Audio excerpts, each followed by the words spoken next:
Good afternoon, everyone. Magandang hapon to all those joining us in our free webinar for March, Establishing a Business-Driven HR Operations. Okay, welcome. Just a quick check, no, like we always do on our webinars. Can you please type in for those inside Zoom? Can you please type 1 if this is your first time to join our free webinar?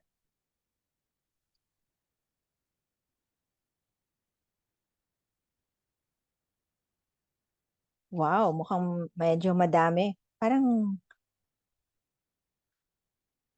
I think my assumption is right, no? Majority ng ating mga participants today are first times because when I saw um your email addresses and also your names, they're very new to me because we have some regulars, of course, who would be joining us on our free program. So welcome to all those who's joining us for the first time. Allow me, of course, to introduce myself. My name is Aimee Turla. I'm the project manager for Talent Reach.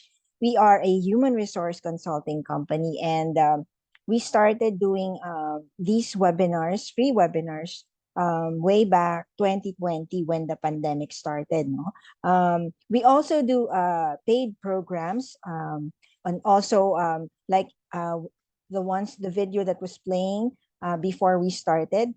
We also conduct training programs, in-house training programs, and also public programs na face-to-face. So we don't just do online, but we also have um, face-to-face programs, no? So bago nagka-pandemic, actually, we ran our very first program. Ayan, so again, welcome to those who are just coming in. Okay, so it's going to be a little bit different, no? So swerte yung mga nag-join for the first time because what's different on this free webinar is that the usual is about 45 to 50 minutes or 60 at the most. But this one, we're giving it at around 1.5 hours or depende, no? Kung halimbawang we will be able to address all your questions, we might not consume the 1.5, but we've scheduled it and extended it into a 1.5 just so we can provide more time for discussions, so entertain more questions. Ayan. Okay. Ayan. So it's going to end at around 6 o'clock. Okay. So since marami ang mga bago, we'd like to introduce our trainer speaker and also siya ang founder ng Talent Reach. So we'll share a introduction video. Let me ask the help of our project assistant, Justin.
All right, so without further ado, here's our speaker for this afternoon's webinar, Mr. Ronnie Turla, Certified Human Resource Professional and the founder and managing director of Talent Reach. Good afternoon to everyone. Welcome to our free webinar for this month of March, entitled "Establishing Business-Driven HR Operations." So we decided to give this topic, as a free webinar, because we'd like to really highlight the importance of HR, no, in the business setting.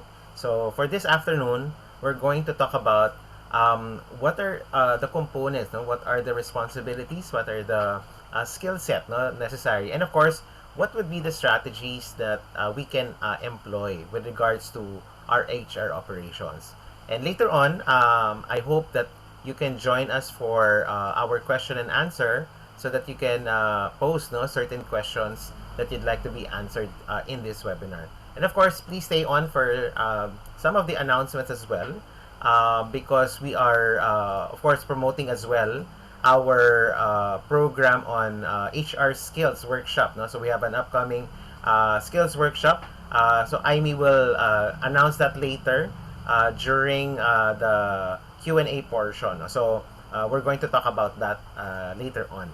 Okay. So first of all, again, thank you for joining us this afternoon, for spending time, and hopefully, you'll be able to pick up good knowledge and good information from this webinar. Yeah. So okay. So without further ado, let me now proceed, no, with our topic for this afternoon. Okay. So let me upload my presentation deck.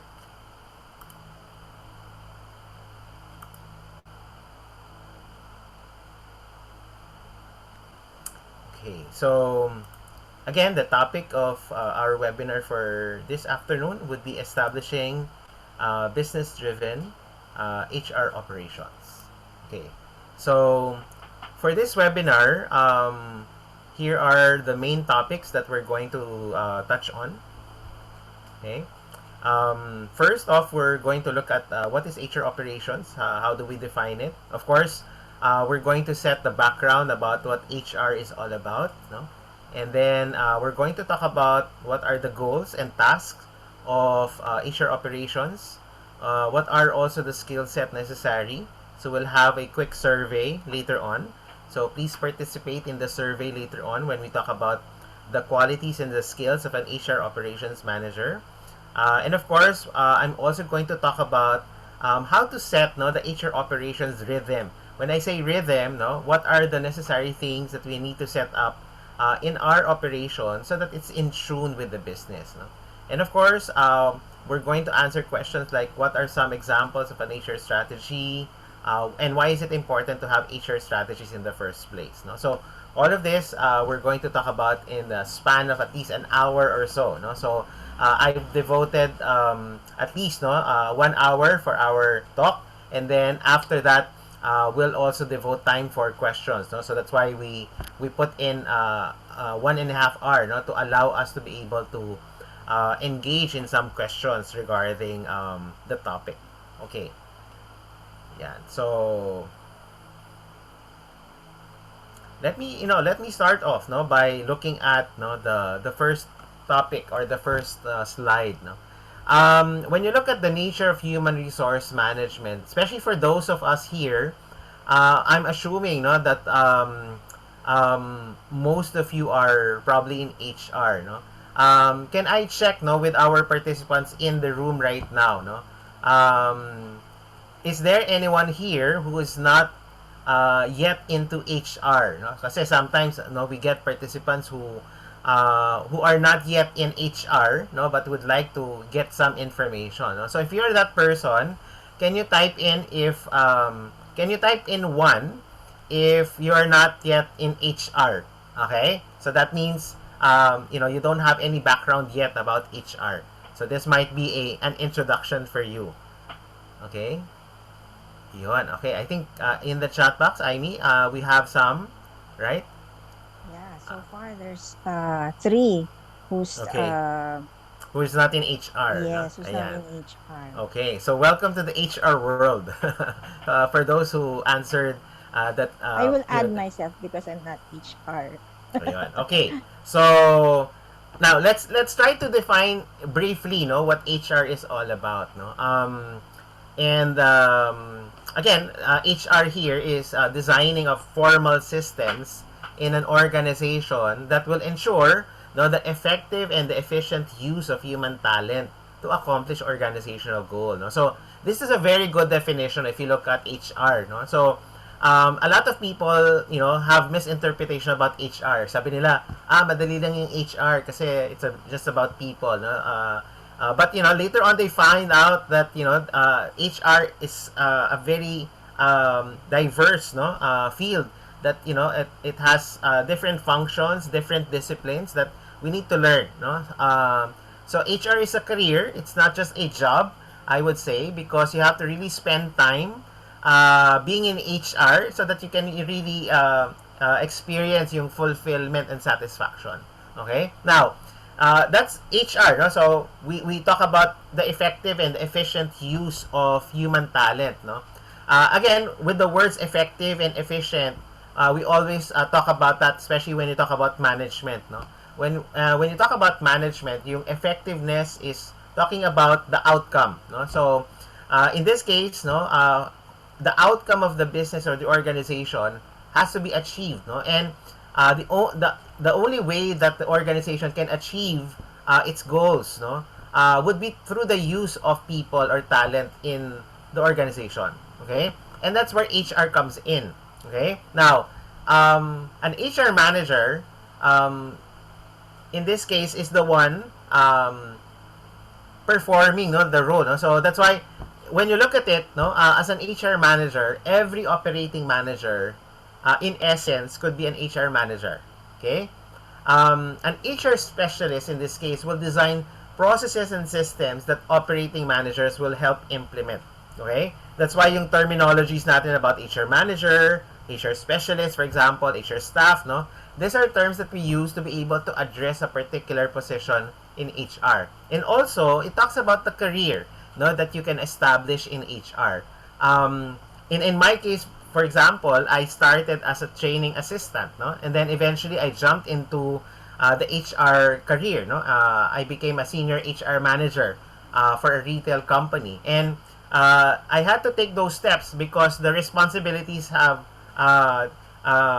grown. No? That means that before, no, when you were just an assistant, you were responsible for a particular area, no. But eventually, when you become a manager, no, it expands, no, and things become, the expectations are higher for you. No? So that's the nature of human resource management. No?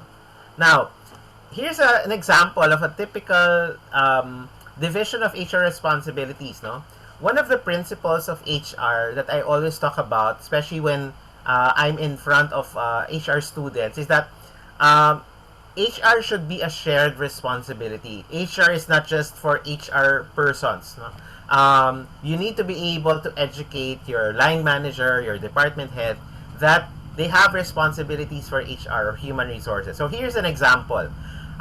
In this case, we talk about the aspect of recruitment and interviewing. No? So in this part, you can see on the left side of the screen the responsibility of the HR unit. No? So which includes developing legal and effective interviewing techniques.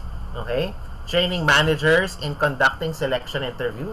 And this is one of the things that we do. No, by the way, for a construction company, we train some of their managers in terms of how to interview properly, no? Such as the behavioral interviewing. No? We have to tell them how to ask the proper questions, no? Because that's something that they would have to do eventually. No? The HR unit also is conducting interviews and testing.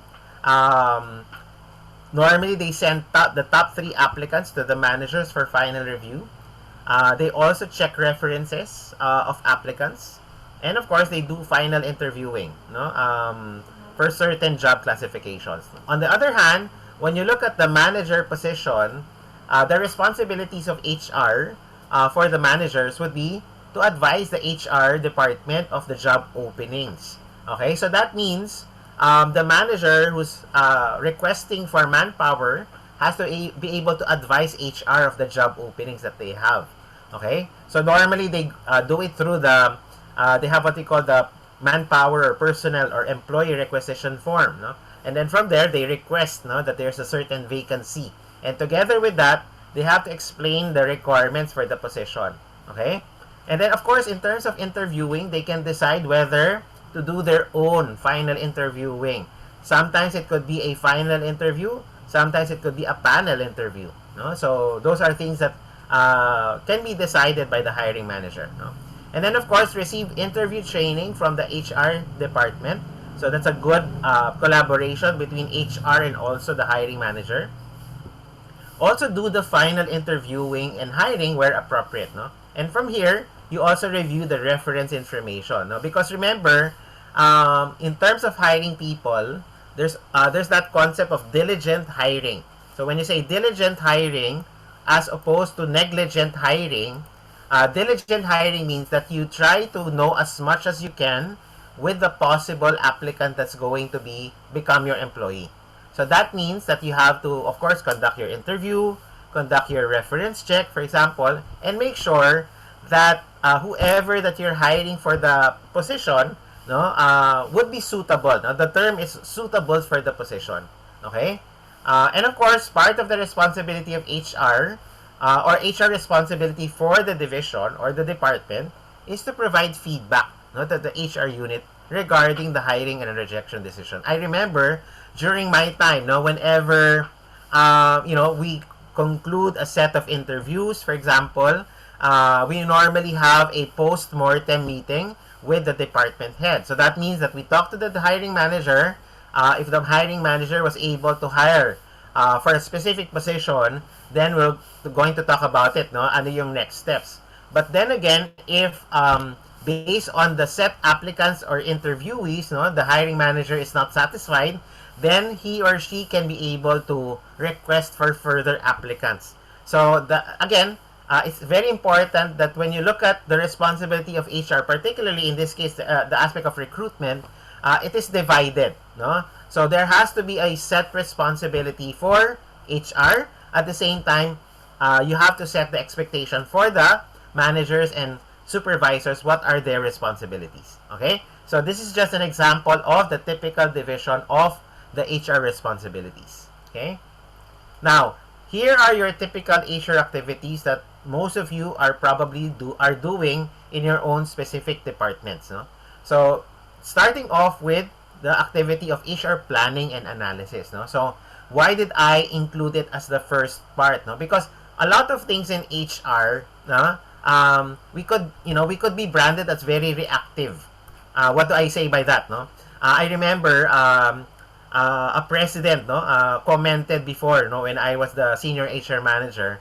Sabi niya, there's a tendency for our group or our department to be reactive, no, and because of that feedback, actually, I got that kind of parang wake up call. Instead of being reactive, I need to plan. I need to analyze, no, I need to be ahead of the organization, no? Ibig sabihin, if I plan for 1 year, for example, dapat yung second year, more or less, alam ko na kung ano mangyayari. Okay? So, I become good at trying to forecast things, no?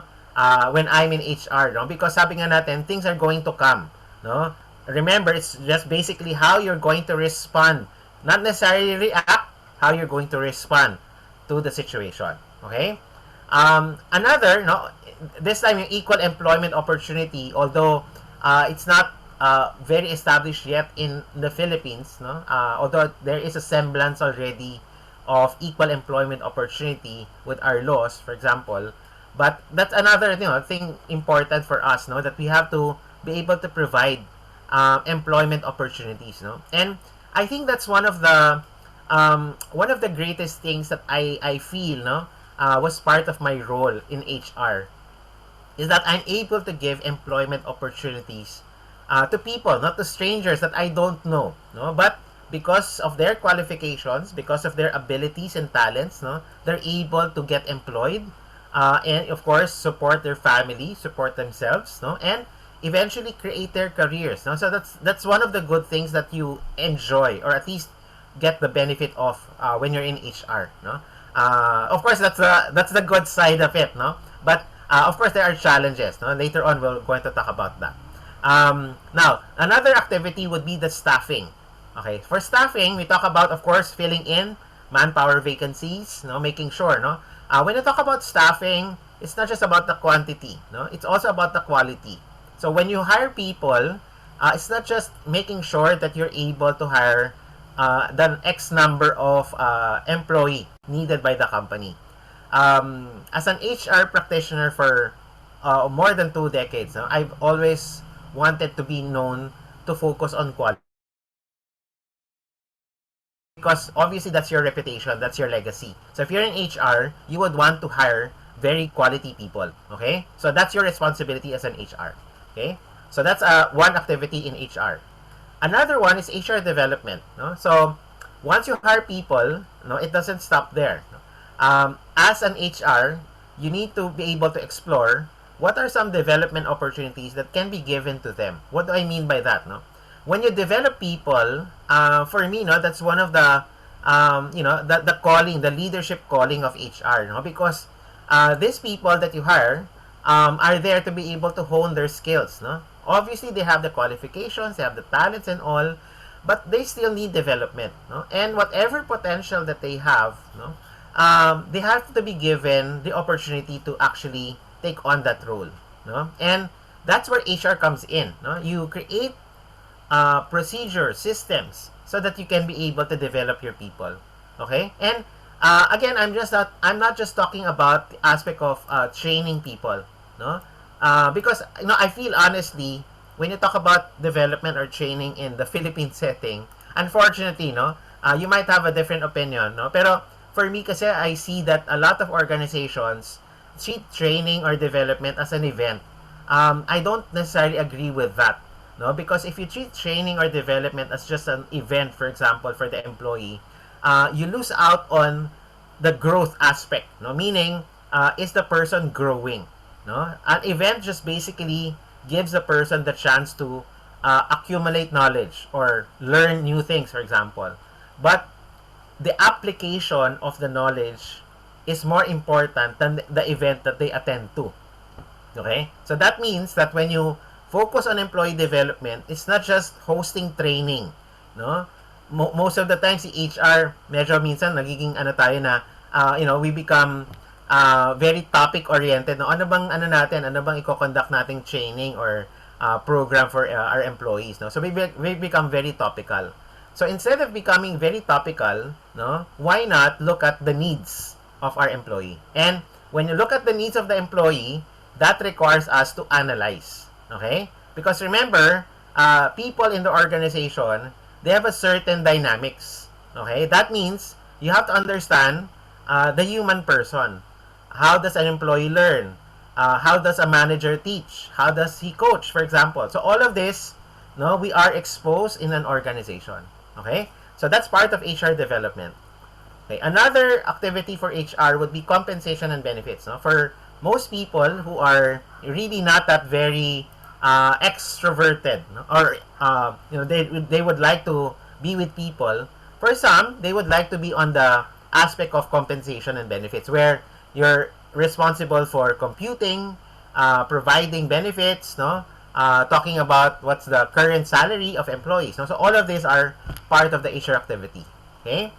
Another set of HR activity would be, of course, health, safety, and security. No? As HR, we have to be responsible for the employees' health, the safety of our employees, and at the same time, the security. Okay? So some of it are part of what we do. No? And then, of course, finally, you have the employee and labor management relations. Okay?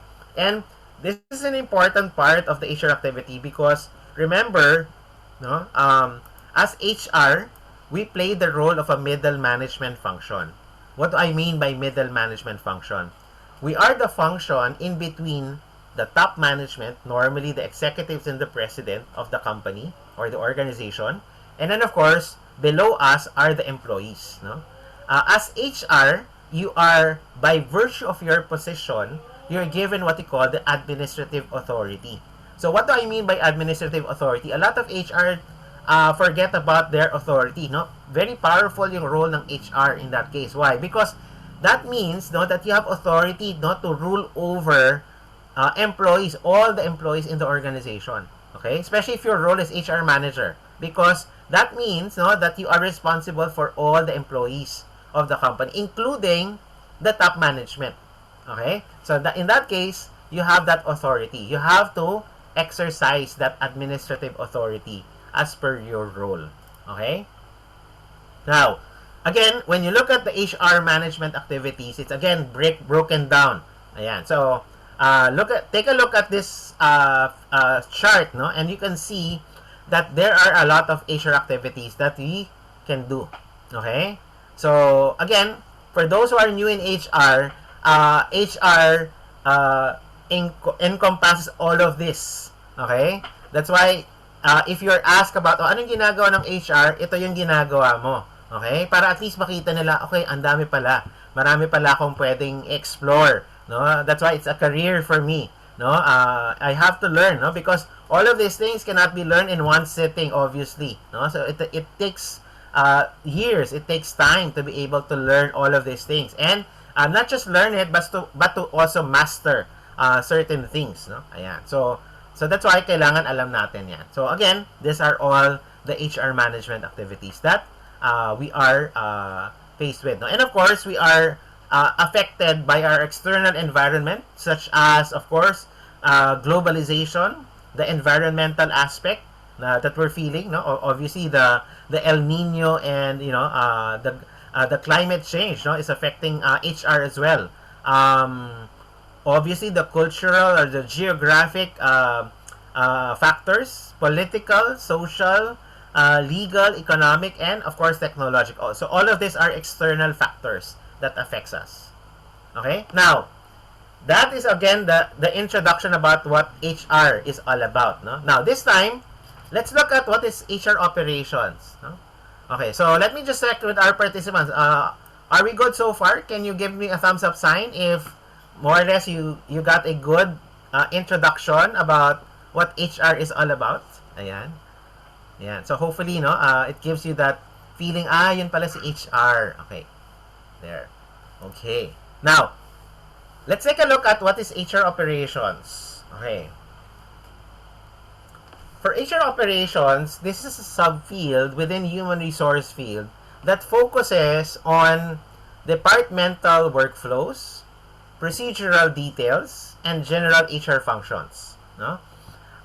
HR professionals like HR operations manager or HR operations administrator or even specialist works on improving employee engagement within the department. Okay? Additionally, they try to base their strategies for strengthening departmental productivity on, again, analysis on some key HR metrics. Okay? So, the HR operations team encourages a positive work environment. Okay, let me highlight that. So, kailangan may positive work environment. Okay? Also, we need to be able to ensure healthy labor relations. No?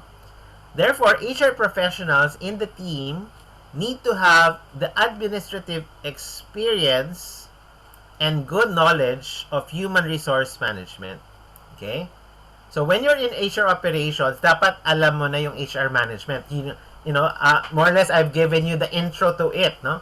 And in this case, you have to study company policies and find the optimal way of executing HR functions such as exit interviews, performance management, no, designing compensation packages. So all of these are part of our role. Okay? So that's why if you take a look at this one, makikita natin that it is a big role to play, right? So yung HR operations natin is not a joke for us, no, to be able to handle such HR operations. Now, obviously, sino ba yung customers natin sa human resources? So, as human resources, our customers are employees, line managers, the leadership team, and other teams in the organization. Right? So, kailangan, if we're in HR, there has to be that kind of customer orientation. Diba?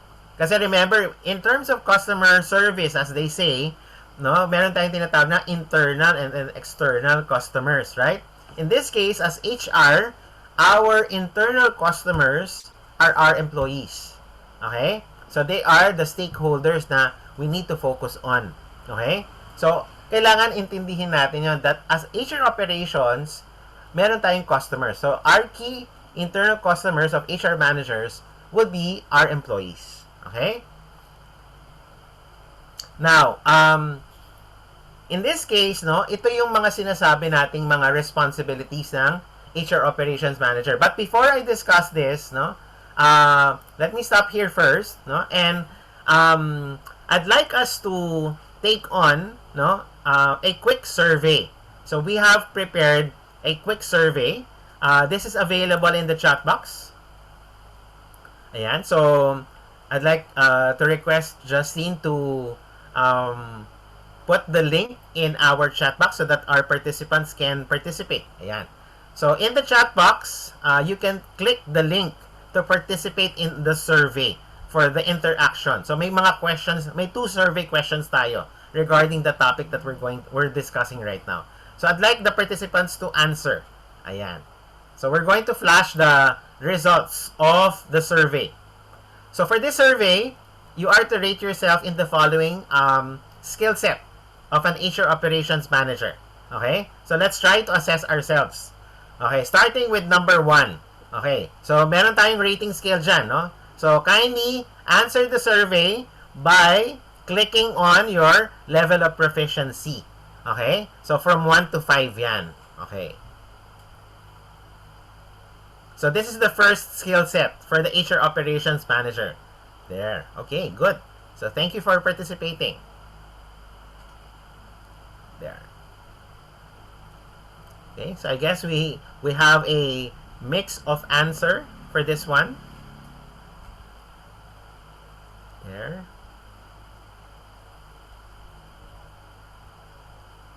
Ayan. So majority for recruitment and talent acquisition is at a skill set of 3 and 4. Okay, good. Okay, let's proceed to the next question or to the next item. Okay, so the next item is proficiency in human resource payroll and information system. There, okay.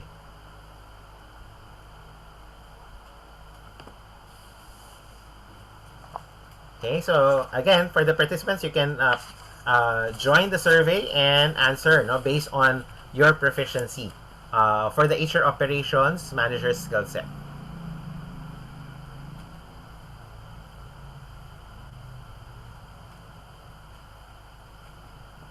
Okay. So again, no, we have a skill set of 3, no. So generally, it's a with some proficiency, no, at the scale of 3. Ayan. Okay, so thank you. Let's go to the next. There. So the next skill set is excellent relationship building skills. So kindly rate yourself in terms of your relationship building skills.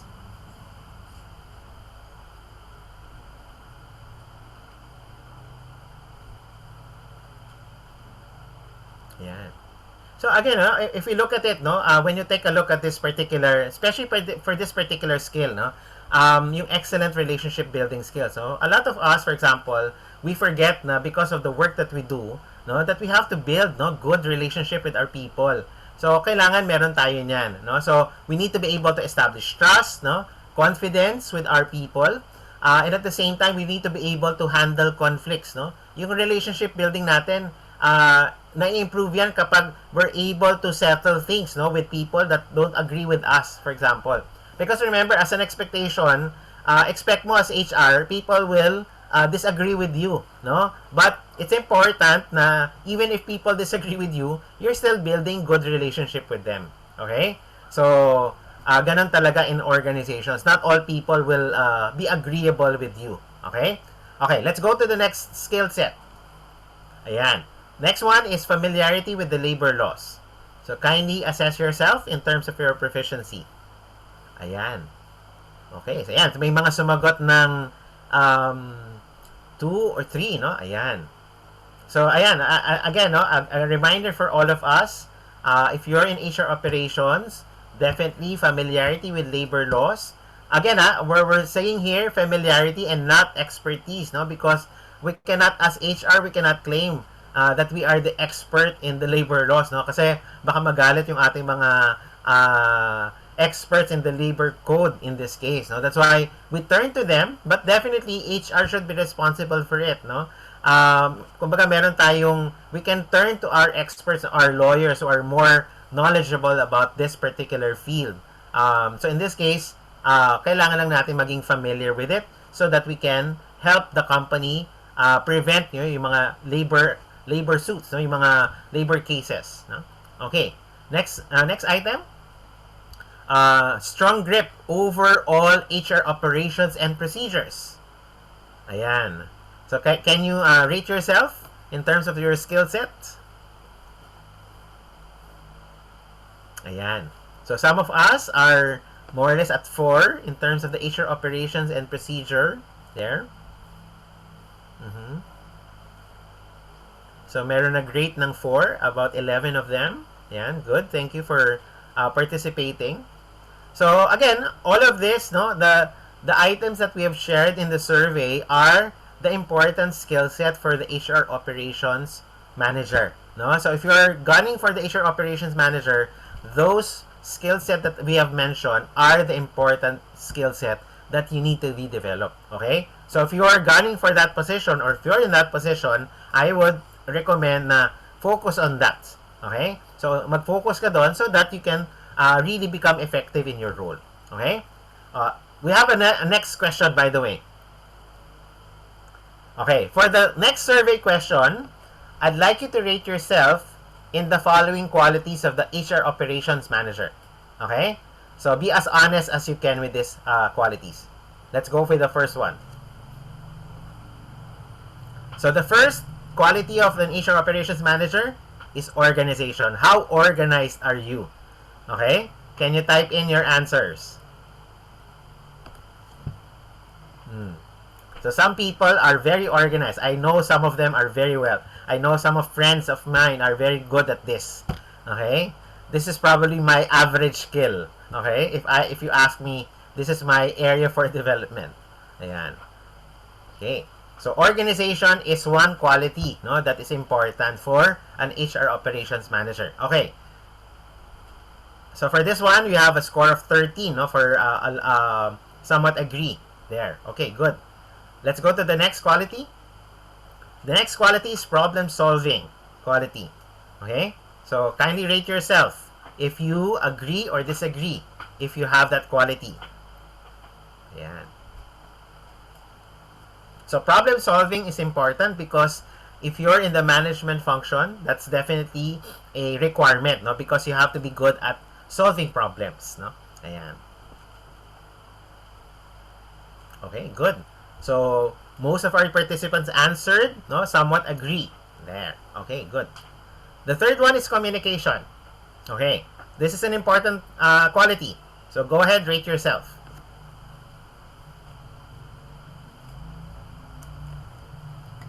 Okay. So, again, communication is an important skill set, no? I guess the top 3, in the top 3 category. Yeah. So, communication is, again, something that most of our participants would be rating themselves as somewhat agree. So, you can still further develop, no? Okay. Next one. Leadership this time. So, another quality. So, kindly rate yourself whether you agree or disagree.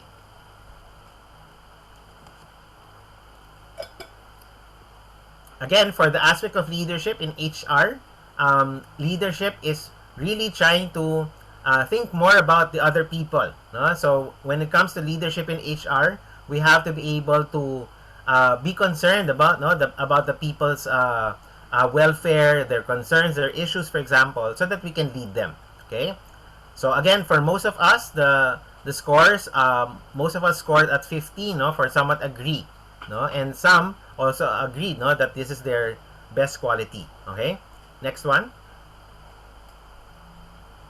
Ayan. Another quality of an HR operations manager is ethics.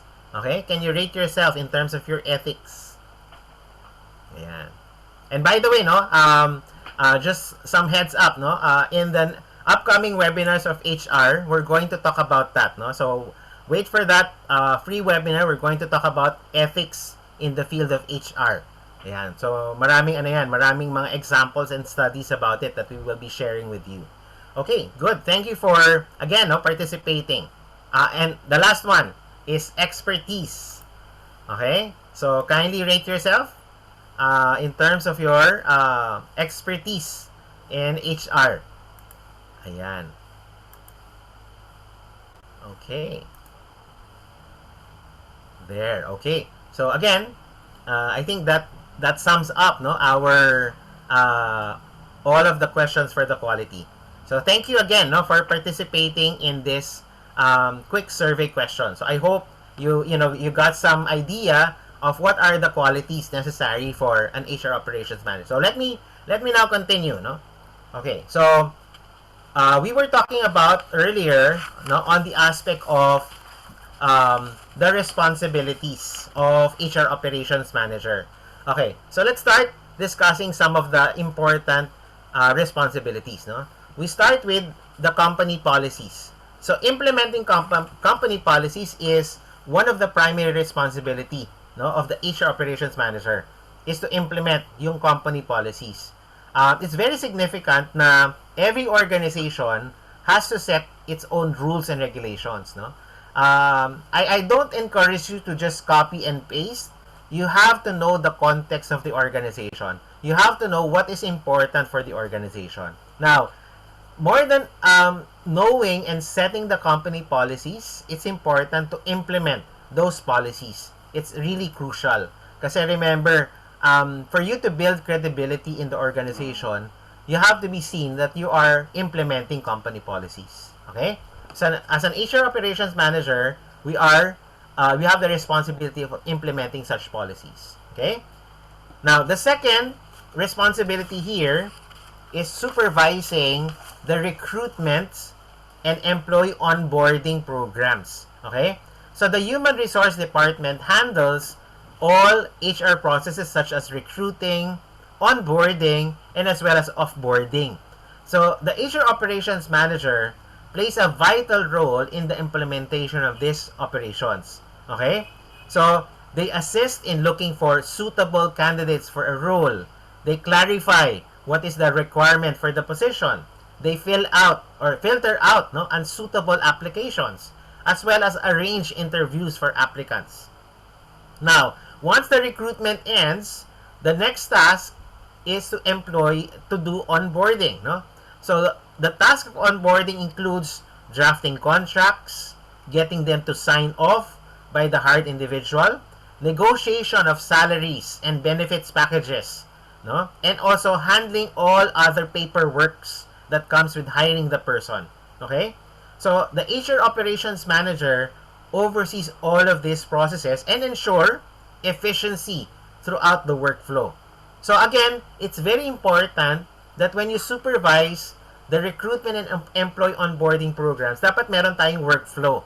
Okay? It's important for us to create workflows for our organization because when we have workflows or process flow, it enables us to have consistency of implementation. No? Mahirap sa atin kung we don't have a clear set of procedures. No? Mahirapan tayo kung wala tayong nitong workflow for we cannot supervise our process kung wala tayong naka-document. Okay? So that's another responsibility of the HR operations manager. No? The next one is to oversee also employee offboarding naman in this case. No? So when a company lays off an employee or the employee wishes to resign or is retiring, the HR operations manager performs all formalities. These formalities includes informing departments like the finance department, the IT department, regarding the employee's exit from the company. So, yung HR operations manager interviews the employee leaving the company to receive feedback regarding working conditions and what can improve no, within HR department operations. They will also look into employee relations with their colleagues and teams. Okay? So, pwede natin gawin yon yung exit interview. No? Although, minsan may mga other school of thoughts na sinasabi nila na rather than doing exit interview, try to do stay interview. No? So, part of it, we can also do. No? It's part of engagement, sabi nga natin. Okay? So, again, we have to have an offboarding process pagdating sa ating HR operations. Okay? So, kailangan yung employee onboarding as well as employee offboarding, entry and exit, alam natin yung proseso. Okay? That's the third responsibility. Another responsibility is to monitor and review departmental budgets, no? So the finance department of a company will draft the budget, but it goes to HR, no, for you to implement, no? You will now ensure that the budget will fulfill the HR department's operations and administrative needs while keeping in mind all other necessary factors. Okay? So again, there could be some cuts in the budget, no, or unexpected events that could happen, such as the COVID-19 pandemic, no? And when such cut happens, yung approved budget natin must ensure that the company can survive on lower allocation. So dito na papasok ngayon yung ating resourcefulness and our problem-solving skills. Kasi kailangan pagkasyahin natin yung departmental budget given to us. Okay? So the HR Operations Manager is responsible for this task and ensuring that the new funding is adequate for the HR operations running. Okay? So that's another responsibility of the HR Operations Manager. Finally, is to overlook with regards to other HR administrative tasks. No? So the HR department performs administrative HR tasks and HR Operations Manager will supervise them. So this task could include maintaining files for employees' data, monitoring other departments to ensure that every employee is doing their job. So part of it is making sure na may job description ba yung employee, no? Napaperform ba ng employee yung kanilang trabaho talaga, no? Other than that, handling compensation details and internal HR systems. Okay? So the HR Operations Manager looks after all of these tasks that the department carries out and ensures that the system runs in a smooth and effective way. Then again, this particular responsibility requires you to have excellent leadership skills, time and communication skills. So yun yung mga skill set na dapat meron yung HR Operations Manager. Okay? So, more or less, the set of responsibilities should give you an idea ano ba yung role ng isang HR Operations Manager in the organization. Okay? Now, for the skill set, as we've mentioned, kanina ginawa natin yung survey, so nakita natin ano ba yung mga skill set na dapat meron tayo. So, again, let me just repeat, no, what are the skill set that we need to have if we are to perform the role of the HR Operations Manager. So, number one, of course, is the recruitment and talent acquisition skills. Second is the proficiency in human resources, payroll, and information system. Third is having an excellent relationship building skills. Number four is familiarity with the labor code. No? And number five, the strong grip over all HR operations and procedures. So these are all the skill set that an HR Operations Manager has to possess, and this could be your area, this could be your reference for ano ba yung kailangan kong i-develop sa sarili ko if you're the HR Operations Manager. Now, for the task, no, again, as I've mentioned here, ano yung mga tasks that we are responsible for? Number one would be your employee development. Okay? Second would be payroll administration. Third would be employee benefits. Okay? Fourth would be workplace safety. And fifth would be employee relations. Okay? So these are your typical HR operations tasks that you are responsible for. Okay? So that means that if you are in HR, no, ito yung pwede mong gamiting basis for ano yung mga plano na kailangan kong gawin, particularly on the following task. Okay? So you can just take a look at the different operations tasks and come up with certain plans and programs for the company. Okay? So this is again the HR operations task. Now, also, since we're talking about the business-driven HR operations, there are four things na kailangan tatandaan natin na goal ng HR operations. So ano yung four major goals of HR operations? Number one, ensure that there's good employee relations. Okay? Kailangan maganda yung communication process ng employees natin. No? Dapat nararamdaman ng employee na napapakinggan siya. No? On the other side, dapat si management, yung kanyang mga directives nakakarating dun sa mga employees. That is the role of HR, to ensure that there's good employee relations. Okay? Second goal is to maintain yung mga HR rules, for example. And by maintaining, no, we also talk about communication. We need to communicate what are the rules for our employees. The third goal for HR operations is to implement the best HR strategies and practices. Okay? So as you mature in the organization and in your profession in HR, makakakita tayo ng mga best practices in HR, no, that we need to be able to implement in our own organization. Okay? And finally, the fourth goal of HR operations is to develop a better employee workspace and eventually a sustainable organization.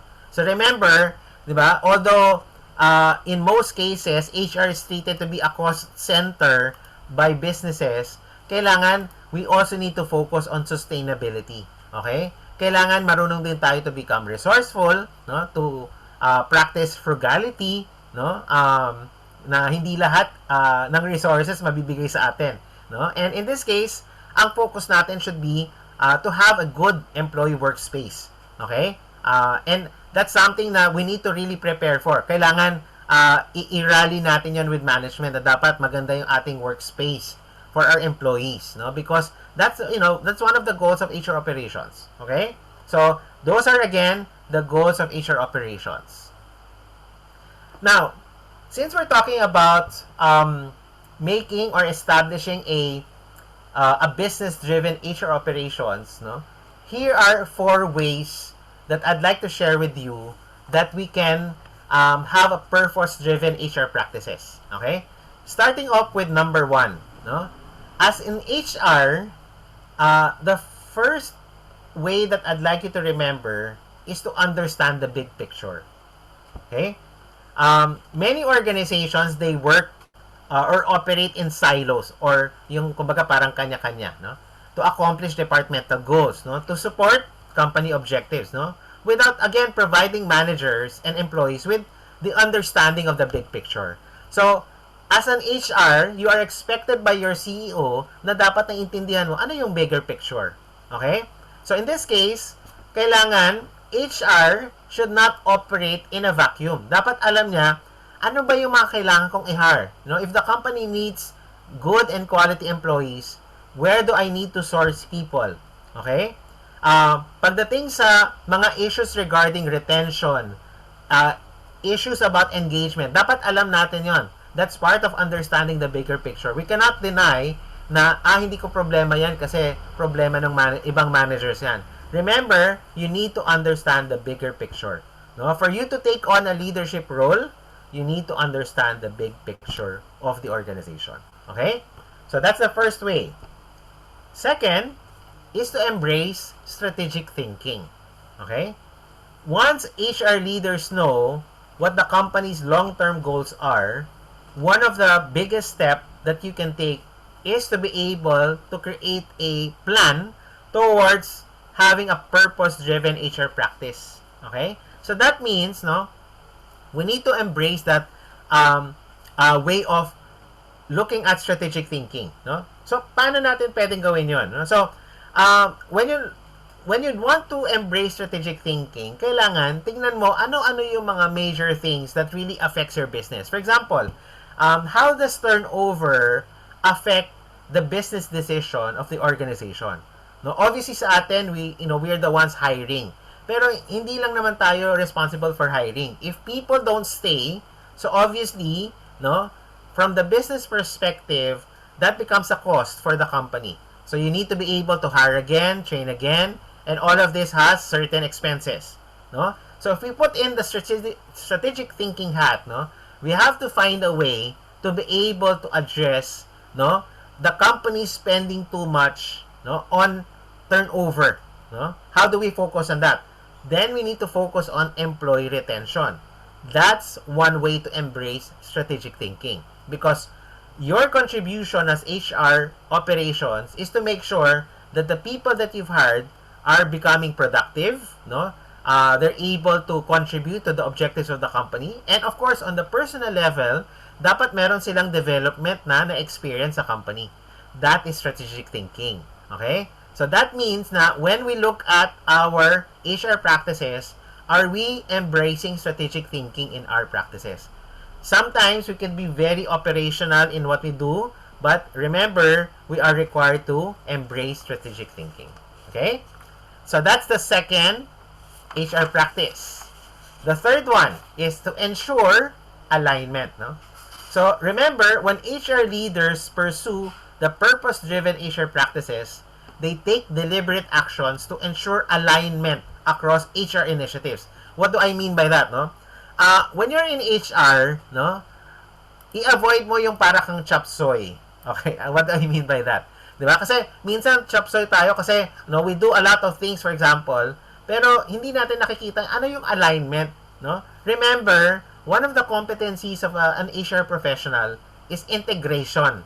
So when I say integration, kailangan makita mo, if you're good in hiring, no, dapat makita mo ano yung aspect ng compensation, ano yung aspect ng performance, ano yung aspect ng employee relations, because those are different facets of HR, no? And we cannot just say, ito lang yung ano ko ito yung alam ko So we need to expand our knowledge so that we can ensure alignment, no? So dapat yung mga functions that we're doing, dapat meron tayong alignment na ginagawa. Okay? Because remember, from the business perspective, ang tingin sa atin ng business is just one. Okay? Hindi tayo specialist in performance, specialist in compensation, specialist tayo sa tao. Okay? So in that case, we have to ensure alignment. Okay? So in this case, that's one way that we can be purpose-driven in our HR practices. Okay?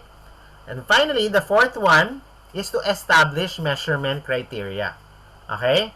So sabi nga natin, one of the advantages of a purpose-driven HR practice is our ability to establish measurement criteria to obtain results and tweak our programs, no, to achieve optimal success. So as HR, we have to embrace and establish ano yung mga measurement criteria na sineset natin for our initiatives. Okay? Hindi na pwede yung ang basis lang natin whether something was effective is based just on the survey. Kailangan meron tayong ginagawa to be able to set ano yung criteria natin to measure whether we have become effective. Okay? So, remember, yung employee turnover rates natin, pwede natin gamitin yun in terms of yung ano ba yung kailangan nating i-develop. Because remember, no, yung turnover ng mga tao, in a way, meron siyang direct effect or direct correlation doon sa skill set ng supervisors mo. Kung maraming tao nagto-turnover, bakit hindi siya nag-aagapan ng supervisors? Baka naman yung mga supervisors natin medyo kulang, no, doon sa skill set nila. So baka kailangan i-develop natin sila. Baka kinakailangan magbigay tayo ng leadership training for our employee. So that's one way for us to be able to see na for things to be addressed, kunyari turnover, no, kailangan tingnan natin, kailangan ko bang ayusin yung aking compensation? Kailangan ko bang mag-provide ng training programs, no, para ma-enhance yung skill set ng ating employee? So, you need to set as a measurement criteria for your initiative.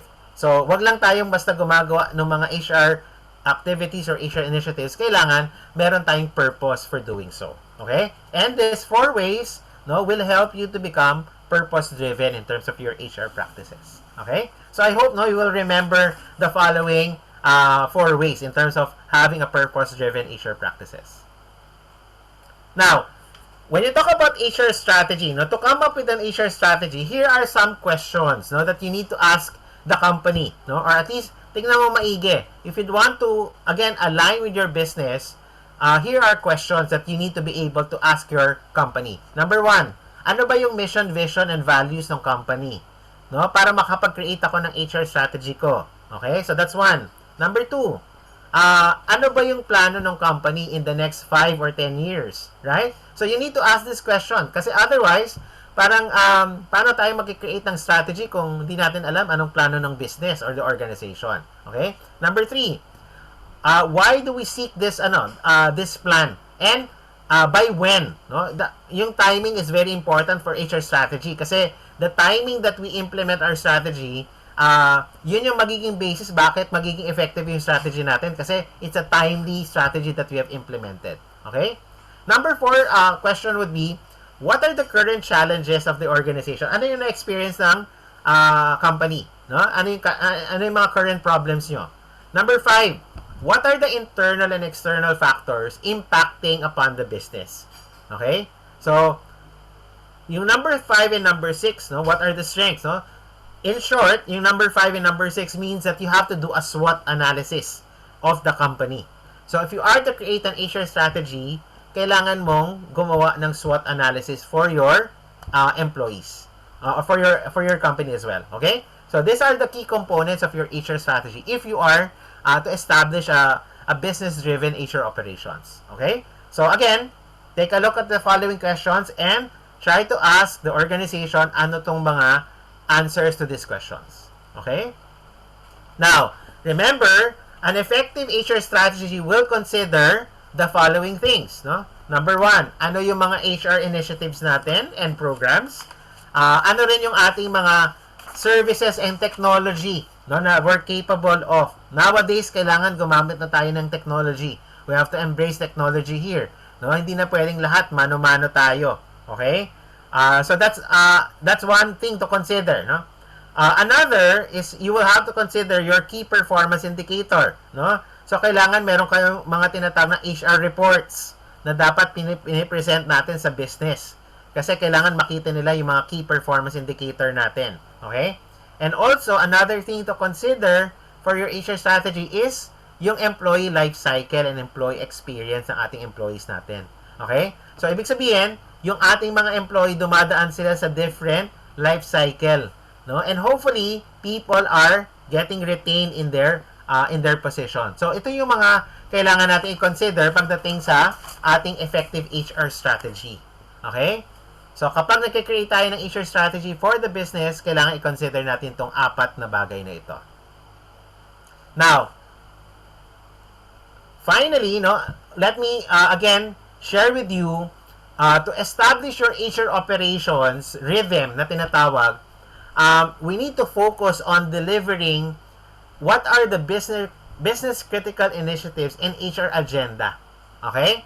So, ibig sabihin to, kailangan magkaroon tayo internally ng mga regular one-to-ones with our employee.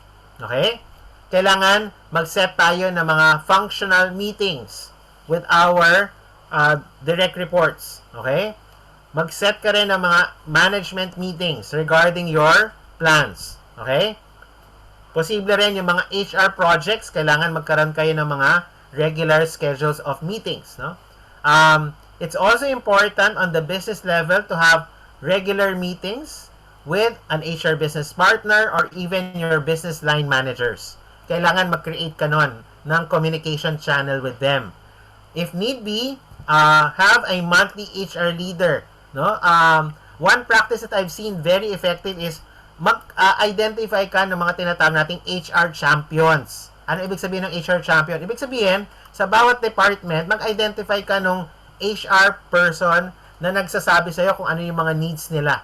Okay? And magkaroon ka ng mga meetings with them. And that will help you create your HR operations. Okay?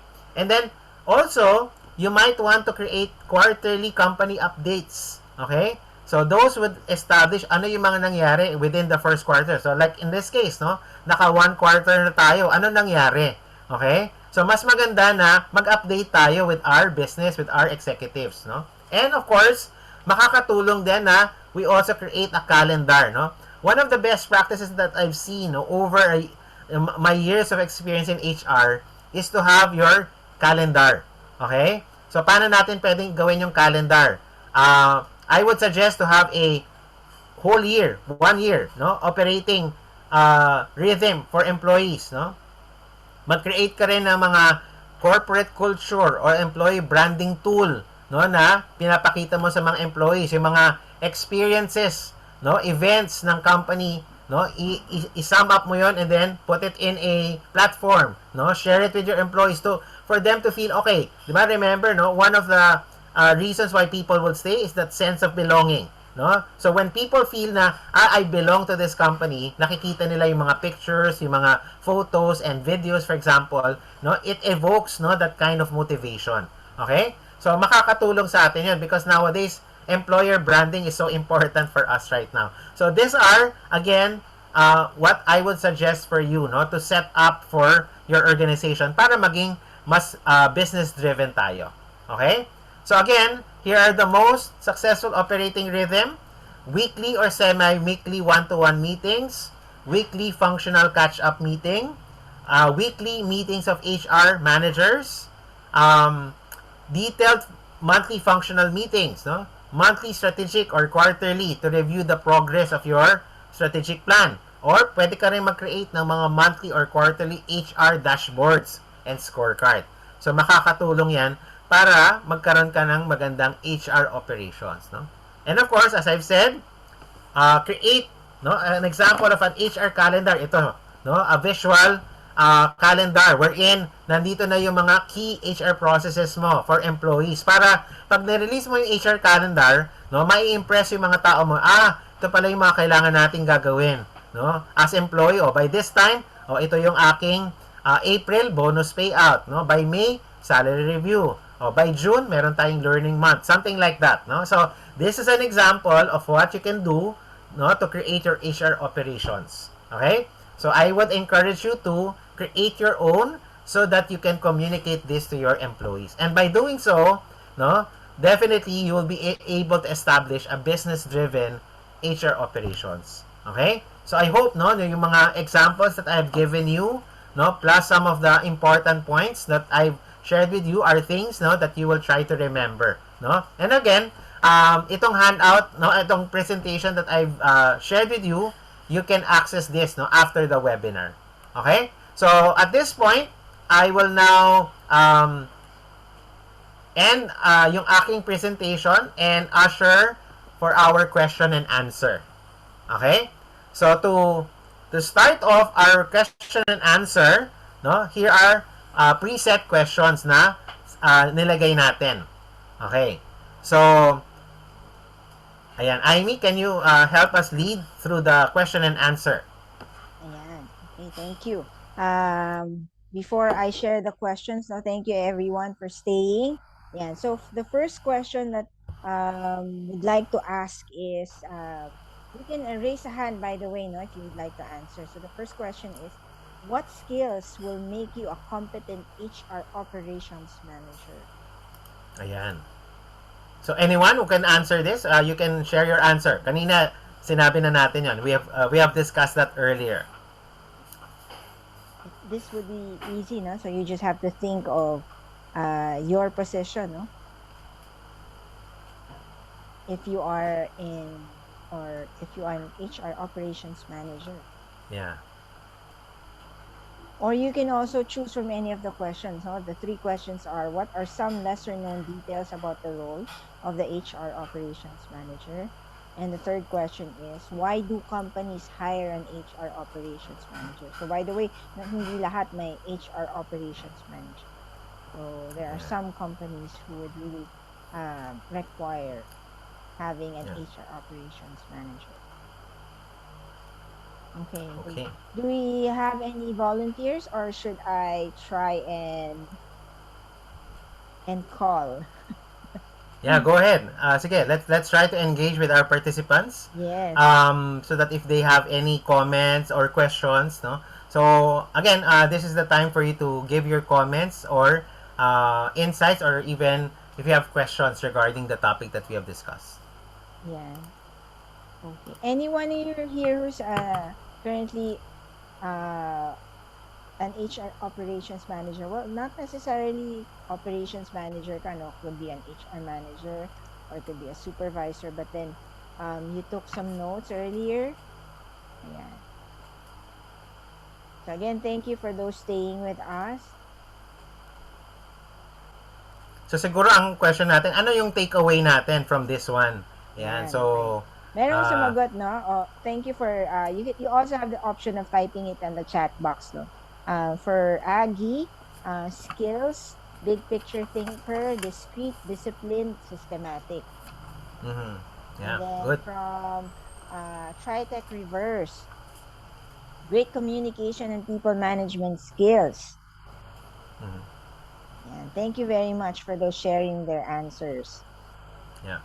And by the way, we're offering the presentation materials, and if which also includes the certificate of attendance Yeah. for a minimal fee of only 299. Is you can send a request to our official email address at info.pr@talentreachph. So while you're thinking of a question, no, so we're extending actually uh, the time so that you can ask some questions um, to us. Yeah. So Maybe if we have a volunteer who can, if they want to unmute or ask a question, you yes. can unmute. Yeah. Ayan. Thank you, Christine, for sharing your answer. That's skills, great communication skills, relationship builder, and not in the discussion, but I guess should also be a good listener. Yes, I agree with that. No? If whether you don't even have to be in as an HR operations manager. No? I think in any position, it's very critical that you also be a good listener. And from Cheryl Del Rosario, strong grip in overall HR operations and procedures. And thank you very Mm, much, Cheryl. yeah. There. No? So, I hope no I was able to give that message na for you to establish yourself as an HR operations person, no, yun yung mga responsibilities, those are the goals, those are the tasks, no, that you need to be able to work on. Ayan. Ayan. And then from Ramil, you should know all the facets of HR as well as people management, also as strategic thinker. That's also correct. Thank you, Mm. Ramil.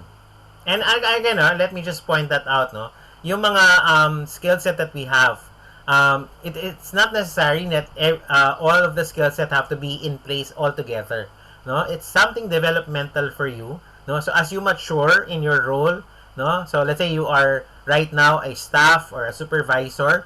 So eventually, when you become a manager, a director, or even an executive, so matatandaan mo itong mga skill set na binanggit ko sa'yo because those will be required of you. Okay? So, maganda na matandaan mo ano yung mga skill set that's really necessary. Yeah. Yeah, okay. Before we take in the question of Aggie, let me just read the answer of Jerome. Make an employee life cycle meaningful and bring out the best in everyone. That's also right. Okay, let's Yeah. take in the question here. What's your recommendation for small businesses who operate with a lean team? Okay. What I would suggest, no, if your HR operations is quite clean, I would focus on establishing yung mga tinatawag nating HR processes. So, yung mga HR processes natin from hiring to setting the rules, for example, those are some of the basics na dapat meron yung isang organization, even if it's small business. Kasi, depende sa size ng operations mo, doon mo madedetermine kung ano yung mga rules or regulations that you need to be able to apply. Because obviously, yung mga bigger companies have more complex and diverse rules and regulations. No? In your case, isipin mo lang ano yung mga basic rules na dapat meron yung organization. So you can start with that. No? And then, I would suggest two areas or two functions na dapat mag-focus ka if you're a lean HR. Number one is your recruitment process. Number two is your payroll and benefits processes. So those two things, once you set it up, no, since lean ka, you will be able to run the show. Yan naman yung objective mo doon eh. So all others, for example, like the training, performance appraisal, that will come after. Okay? So hindi mo kailangan madaliin yan kasi hindi pa naman necessary. Especially kung medyo lean pa yung organization. Ayan. Okay. Another question here from Lee. Sir, what is your best recommendation to maintain life and work balance? Okay, that's a common question that we get. Yes. Well, I would say, no, siguro ang masasagot ko regarding that is, with regards to the work-life balance kasi, we need to ensure, no, that the people that we're working with is na-enjoy din natin. Bakit? Kasi, kaya tayo nag kaya tayo nag-aspire for the work-life balance kasi sometimes we don't like people the people that we're working with. Pero if we get to enjoy with them, for example, no, during our time, no, we get to go out with them. Ibig sabihin, 'di ba? Hindi lang trabaho yung pinag-usapan namin, but we go out. no? We engage in sports. We go to parties, to birthdays, for example. I think that's a very good way for you to establish your work-life balance. Ibig sabihin, kunyari, yung mga organizations mo, di ba, yung mga co-employees mo, tandaan mo yung mga birthdays nila or, anniversaries or something. And engage with them. So, by doing that, no, you're not just focusing on the work, but you're also focusing on your life. Ayan. I agree, no, just to add to that. So you always just try and reevaluate where you are. Mm. Sometimes you think that you are there's an imbalance if you're not in tune with yourself. So a quick self check would also help, just like you. That's just one way, no, the suggestion of Mm. trying to get to know your co-employees, spending time with them. Yeah. So let's take Yeah. in another question. Aside from Christine, aside from turnover, what other metrics can you suggest in HR operations? Okay, for HR operations, no, aside from turnover, you can establish yung tinatawag nating quality of hire, for example. No? So, pag sinabi natin quality of hire, that means titignan mo if the persons that you're hiring, no, yun bang kanilang performance evaluation, does it meet the expectation of the hiring manager? So, that's another metric na dapat titignan mo because that talks about recruitment. No? Ibig sabihin, yung quality of hiring mo will reflect as part of your HR operations. So that's another, no? Another metric that I could probably suggest to you is in terms of yung, let's say, compensation, dapat ma-minimize mo yung mga errors that you are committing because of your, diba, the computation, etc., yung efficiency, no? So, pagdating sa HR operations, dapat efficient tayo. Kunyari, yung kanilang salaries talagang tama yung computation, when they receive their overtime and other benefits, for example, dapat tama. Yan. So, that's another metric na dapat ma-focus mo sa HR operations mo. Ayan. Okay. From Maria Cecilia. Uh, okay. So it's here. Ms. Amy mentioned that some companies have no HR ops manager or supervisor who in their H. then do their job responsibilities. Who in the end do their job Mm. responsibilities.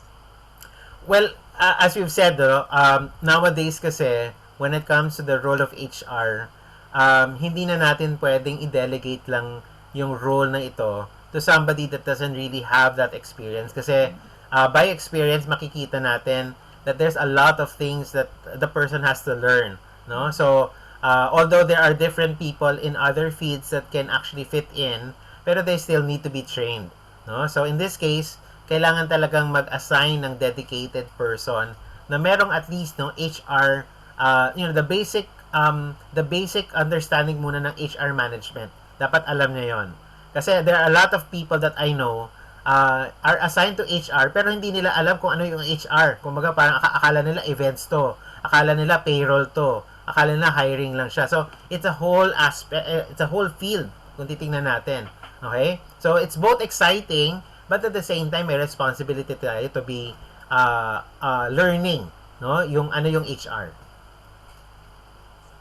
Okay. Another here from Aggie. She says, I'm a consultant and I recently helped a company establish ranks and salary structure. Wow. That's one of the talagang in-demand projects na nakukuha namin most of the time. They are now appointing team leaders and implementing a new table of organization. Their difficulty now is that there are a lot of petty grudges among the employees. Do you have any tips for us as we proceed? Okay. So parang sinasabi is may comment about the organization. Well, remember when you talk about salary structure kasi the salary structure of any company is based on the org structure. So the first thing that has to be set up na maliwanag would be the org structure. Without a proper org structure, it would be inefficient to have a salary structure. So dapat clear and accepted yung organizational structure. Yeah. Okay. Next, From Marisa, what if the annual goals and long-term plans of the company are not shared to the employees at the least HR department? How to successfully implement HR programs and Mm. strategies? Okay. That's also something na Mm. nangyayari talaga, no? So Well, we've witnessed that. Mm-mm. yeah, as I've mentioned, kailangan we should also encourage our to have our HR calendar just like what I shared with you earlier, 'di ba? So, the good thing with that, for example, if you have an HR calendar, meron ka ngayon communication tool for your employees. So, it's important na malaman natin 'yon, ano.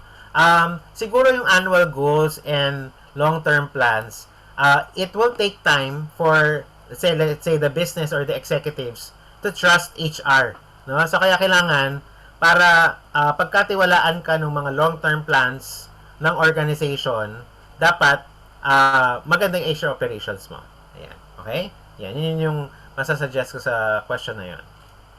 Okay, so while you're still thinking about some questions here, allow me to just share with you what you can expect from Talent Reach. Again, thank you very much for those who stayed with us up until this time. No, so this is what you can expect from Talent Reach for. Ayan. Okay, so again, please send us any questions if you have anything that you'd like to find out. If you're requiring any programs, our new official email address is now info.pr@talentreachph.org.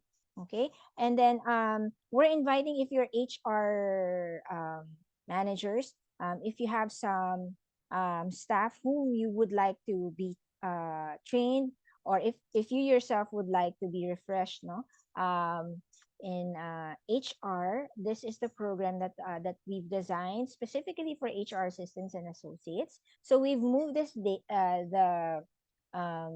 conduct of this program to April 12, and it's a split sessions, no? So we will start at 10 a.m. and it will end at 12 noon, and then resume after 1 hour at 1 o'clock and end at 3 p.m. So this is formerly we call this the skills workshop for HR assistants, but we've just changed actually the title, and we've added in additional topics to be discussed, which is particularly very useful for those in HR, especially for the newly promoted ones. And also, this is also good for the business owners who are performing HR tasks themselves. Yeah. And you can just take a look at the other workshops, no? So in May, we'll be having this our premium and signature program, which is the HR Compass Masterclass. In July, this is our in-demand, most in-demand program, which is the job evaluation and designing pay structure. And in September, we're going to be having mastering the art of interviewing. And in November, we'll be conducting the writing job effective job descriptions. So this is going to be the first run for this. So we hope that you look out for this. And then in December, we're going to be doing creating employee bonus and incentive programs. And we also conduct in-house training programs. So let me just make sure na nakikita nyo yun. Medyo maliit. Yeah. Okay. So just take a screenshot, and if you see any program here that you would like to know more about, send us again an email at info.pr@talentreachph.org. Okay. And yeah. So here are the other email address where you can reach us. So that's we also have the talentreachph2020@gmail.com. And if you want to directly email our or Ronnie, you can email him at arthur@talentreachph.com. Yeah, thank you very much. Again, let me just go back to the questions here kung meron pang question. Okay. Eh, Somebody was raising his hand. yeah. Okay. John, go ahead. You can unmute. Hi, good evening, Ronald Hi. and Amy. So, Hi. I'm first and foremost would like to thank Talent uh, Reach. Talent talent Rich. reach for this very informative webinar. In fact, medyo nabitin ako, Ronald and Amy, because parang this type of training is like parang a 1 day or so training na Yeah. napaka short and concise yet very informative. Yeah. And for me kasi during the pandemic, sobrang very challenging because out of like six kami sa HR before, I have to make a decision and retrench most of my staff. So like from six, naging one na lang ako natira. And Mm-hmm. most of the function of HR ay napunta sa akin. Until Mm-hmm. now, since 2020 and then until now, but right now, I already hired a staff to help me out with recruitment.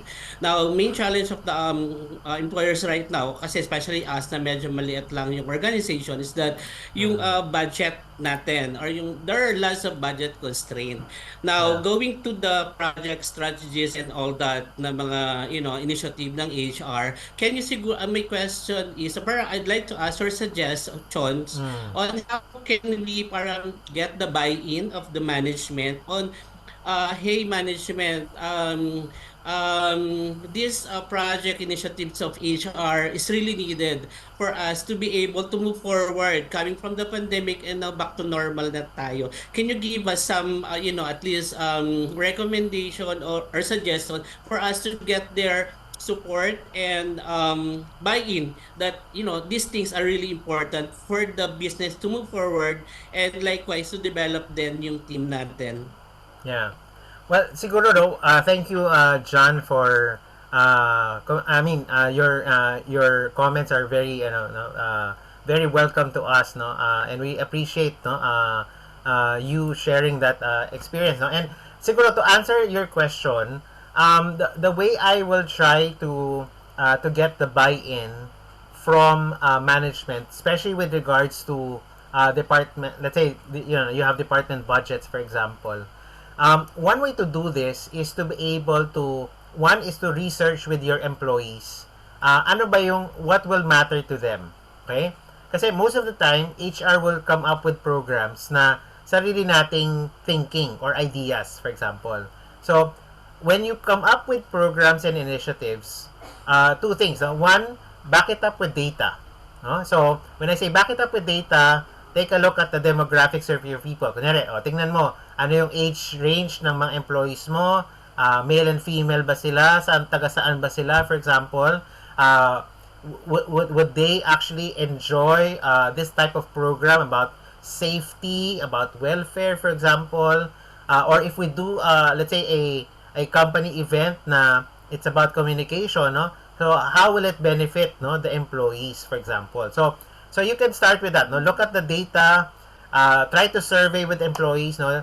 Do some parang checking of the pulse of the employees. Kasi remember, as I mentioned earlier, HR is the middle function of the company. Meaning, you are talking to your bosses, to your executives, but at the same time, kailangan nakikita nila na nakakausap mo rin yung employees, for example.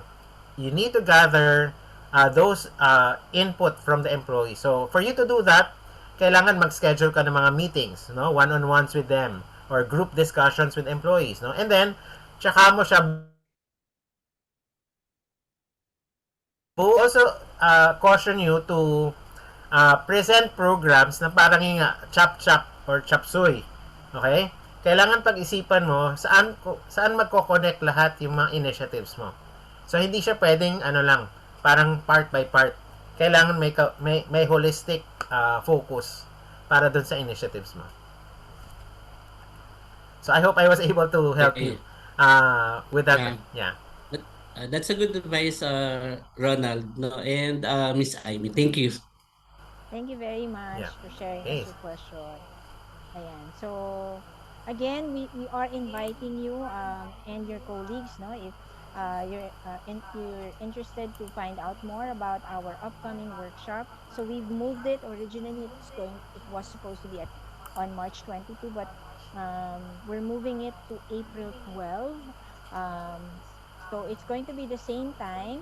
I will be relaunching it on our Facebook page. So I'm inviting you to follow us at um, at our Facebook page Talent Reach, where you can also find our YouTube same name Talent Reach. Mahahanap nyo rin kami sa LinkedIn, same name Talent Reach.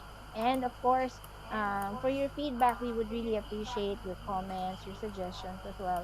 If you have any questions or inquiries, please email us at our official email address info.pr@talentreachph.org. So again, thank you everyone, and I hope you have a Thank good you, rest of the everyone. week. Thank you. Okay, thank you. Thank you, Talent Rich.